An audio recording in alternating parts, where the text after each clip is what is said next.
네, 오대영 라이브의 간판 코너 단도직입을 시작하겠습니다. 오늘은 국회 보건복지위원장을 맡고 있는 더불어민주당의 박주민 의원을 만나보겠습니다. 어서 오십시오. 네, 안녕하십니까. 한 두 달 만에 뵙는데요. 네. 그 사이에 직함이 하나 더 늘었습니다. 네. 의료대란 대책특위위원장인데 이게 보건복지위원장이기 때문에 맡게 네, 되는 거죠? 맞습니다. 예. 예.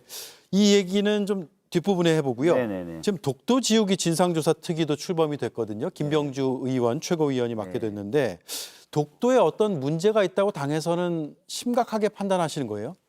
그러니까 뭐 아까 앞선 코너에서도 좀 말씀 나누시더라고요. 예. 저희들이 봤을 때는 이상한 징후들이 좀 있다. 예. 뭐 예를 들어서 작년 말에 국방부가 정신전력교육 기본교재를 냈는데 독도가 분쟁 지역이다라는 취지의 표현이 담겨 있었어요. 그렇죠. 굉장히 논란이 되니까 그때서야 회수를 했고요. 지난 5월에 민방위 교육 영상에서도 독도가 일본 영토로 표기되는 영상이 공개됐습니다. 네. 사실 이제 군은 영토를 방어하는 최전선에 있는 그런 기관이고 그렇죠. 민방위도 마찬가지 역할을 하는 데 아닙니까? 네. 그럼에도 불구하고 이 독도라는 영토를 분쟁 지역인 것처럼 또 심지어는 일본 영토인 것처럼 표기되는 교재나 영상이 쓰였다. 상당히 심각한 문제겠죠. 그리고 아까 또 말씀하시던데 지하철역이라든지 또는 동북 역사 관련된 그런 박물관 이런 데서 독도 전시물들이 사라진다든지 이런 일들이 계속 벌어지는 거고요. 네. 무엇보다도 독립 관련된 또는 과거 역사 관련된 여러 공적 단체의 장들이 소위 말하는 뉴라이트 계열의 인사들로 채워졌어요. 예. 뉴라이트 계열은 어떤 대일관을 갖고 있다는 건 잘 아실 테고요. 그래서 저희들이 봤을 때는 뭔가 좀 심상치 않다. 네. 이게 단순히 하나의 해프닝이 단발적으로 일어나는 게 아니라 전반적인 정권의 기조가 작용되는 것 아닌가라는 의식을 좀 갖고 있는 것이고요. 네. 그래서 그런 것들이 뭔가 좀 본격적으로 문제가 되기 전에 점검을 해볼 필요가 있다라고 판단한 겁니다. 예. 이게 그러니까 하나하나가 우연히 발생한 게 아니라 뭔가 필연적으로 혹은 의도적으로 이게 흐름을 가지고 일어났다 이런 판단이시네요.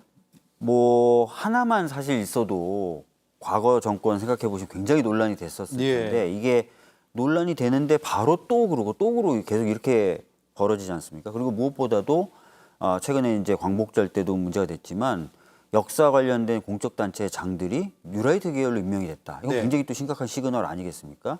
그래서 저희들은 이게 하나의 단발적 사고들이 우연히 연속되게 발생된 것이 아니라 정권의 핵심에 어떤 철학적인 기반이 작용된 것 아닌가라고 보고 있는 거죠. 네. 그러면 그 정권 핵심의 기본적인 철학이라는 게 윤석열 대통령의 철학이라고 보세요? 아니면 대통령 주변의 이제 참모 그룹이라고 하죠? 기본적으로 대통령 주변의 참모그룹 생각은 확실한 것 같습니다. 뭐 확실하다. 저희들이 계속해서 문제 제기하고 있지만 큰 변화가 없는 것을 봐서도 또 네. 인사에 대해서 저희들이 계속 문제 지적을 해도 비슷한 흐름의 인사가 계속 이어지는 거 봐서도요. 그리고 그런 문제 지적이 있다는 걸 대통령도 알고 있지 않습니까? 모를 수가 없겠죠. 그럼에도 불구하고 그런 문제 지적들이 무시당한 상태로 계속 진행이 되고 있다. 네. 대통령도 비슷한 생각을 갖고 있는 것 아닐까라는 의구심을 지우기는 어렵죠. 그렇겠네요. 예. 자, 그런가 하면 해병대원 사망사건 진상규명 TF 단장 맡고 계시고 지난 한 두 달 전에 인터뷰 때도 이 사안을 얘기를 나눴었죠. 그때는 인터뷰에서 마지막 퍼즐을 이제 맞춰가면 된다라고 말씀하셨는데 그 마지막 퍼즐을 거의 찾아가는 단계입니까? 실제로 뭐 그 이후에도 계속 보도가 나왔죠. 그러니까 도대체 왜 대통령은 경로를 했고 왜 이렇게 이 문제에 깊숙이 관여한 듯한 모습이 연출되느냐. 이게 사실 마지막 퍼즐 아니었겠습니까? 예. 그런데 이제 아까도 말씀드렸던 것처럼 제가 그때 출연한 이후에도 여러 가지 사실이 특히 JTBC 등을 통해서 네. 많이 보도가 됐죠. 그때 출연하셨을 때는 대통령의 통화 기록이 나왔을 때였죠. 그 정도만 나왔을 때인데 이제 그 소위 말하는 카톡방 대화도 등장을 했고 그래서 사실 제가 봤을 때는 그때 이후로 상당히 많은 부분이 이미 드러났다. 네. 이거를 체계적으로 점검만 하면은 전모를 확인할 수 있다라고 보고 있습니다. 네, 공수처가 지금 수사하고 대통령의 통화 기록도 확보를 했는데 공수처 수사를 쭉 지켜보면 될까요? 아니면 그럼에도 특검을 최대한 빨리 해야 된다라는 생각이세요? 그러니까 이건 뭐 공수처의 공식 입장이 아니기 때문에 예. 저희들로서는 이게 뭐 공수처의 입장이다라고 말씀드리기는 어려운데요. 저도 뭐 듣는 얘기가 있지 않겠습니까? 얘기를 들어보면은 공수처가 수사 의지가 있고 현재도 그 수사 의지가 유지되고 있는 건 맞습니다만 본인들이 이 많은 방대한 자료를 얼기설기 다 엮어가지고 수사를 마무리하기에는 어려울 것 같다는 얘기들이 들려오고 인력이나 노하우 측면에서도 그렇겠네요. 그렇습니다. 그리고 특히 지난번에도 아마 말씀드렸던 것 같은데 이 사건의 구조가 좀 특이해서요. 공수처가 수사를 마무리 지어도 기소를 못합니다. 그렇죠. 기소는 또 검찰한테 넘겨야 됩니다. 굉장히 불안전한 구조예요. 그렇기 때문에라도 공수처의 수사 결과를 기다려서 공수처의 최종 판단을 보는 것이 아니라 통일적으로 보고 통일적으로 판단할 수 있는 그리고 이제 군검찰에도 가 있고 군사법원에도 진행되는 사건조차도 들여다볼 수 있는 예. 그런 구조가 좀 필요하다. 그래서 특검이 필요하다는 겁니다. 네. 한동훈 대표가 취임 전에는 이제 전당대회 출마할 때는 제3자 특검 얘기했고 그 뒤에는 아직까지는 뚜렷한 움직임이 안 보이는데 민주당에서 그러면 제3자 특검 발의하면 되는 거 아니냐. 수정 발의하라. 이런 입장이 오늘 또 새롭게 나왔거든요. 제3자가 하는 것은 박주민 의원은 동의하세요? 그 전에 한동훈 대표가 오늘 그렇게 급하면 민주당이 발의하라는 취지로 얘기했다 그러더라고요. 예. 참 말을 왜 이렇게 자꾸 바꾸는 건지 본인이 분명히 이제 의지가 있는 것처럼 얘기했고 국민 눈높이에서 처리돼야 된다고 그렇게 얘기를 해왔던 사안인데 지금 와서는 이제 민주당이 발의를 해라라고 지금 얘기하고 있어요. 민주당이 발의하면 여러 가지 또 핑계를 대면서 또 안 받아들이겠죠. 예. 그래서 저는 이렇게 자꾸 여의도 사투리 쓰지 말고 본인이 안 쓰겠다고 했던 여의도 사투리 너무 심하게 쓰는 것 같은데 쓰지 말고 본인이 했던 말을 좀 지키는 네. 그런 정치인으로서의 모습을 좀 보여줬으면 좋겠다는 말씀을 먼저 드리겠고요. 제3자 추천 특검에 대해서 사실은 저도 그렇게 썩 달갑지는 않습니다. 저도. 그래서 거듭 인터뷰를 할 때마다 특히 제3자 추천이 가능하겠냐부터 시작해서 법리적으로도 좀 아쉬운 점, 부족한 점이 있다는 말씀을 드렸는데 네. 상황이 이제 2번이나 거부가 된 상황이고요.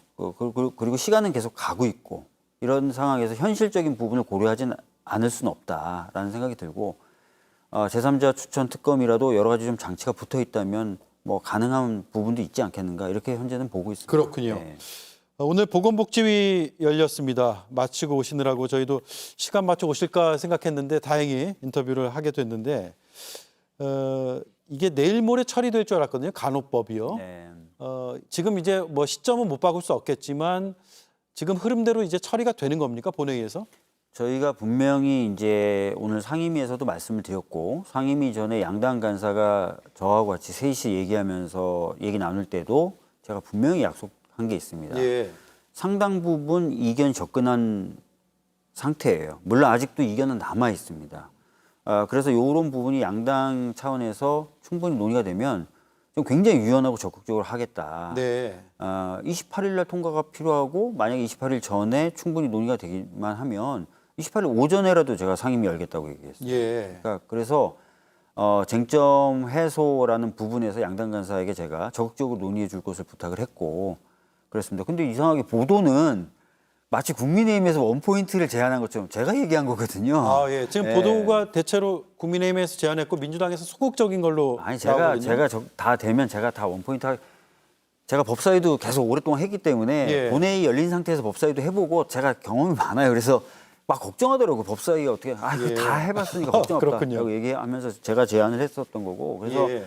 그런 걱정하지 마시고 논의나 신속하게 응해 주셨으면 좋겠고 여기서 딱 하나만 좀 지적하고 싶은 게요. 오늘 제가 약간 짜증을 좀 냈는데 이 논의가 왜 이렇게 됐습니까? 원래 저희가 21대 때 통과시켰던 걸 대통령이 거부하지 않았습니까? 그랬죠.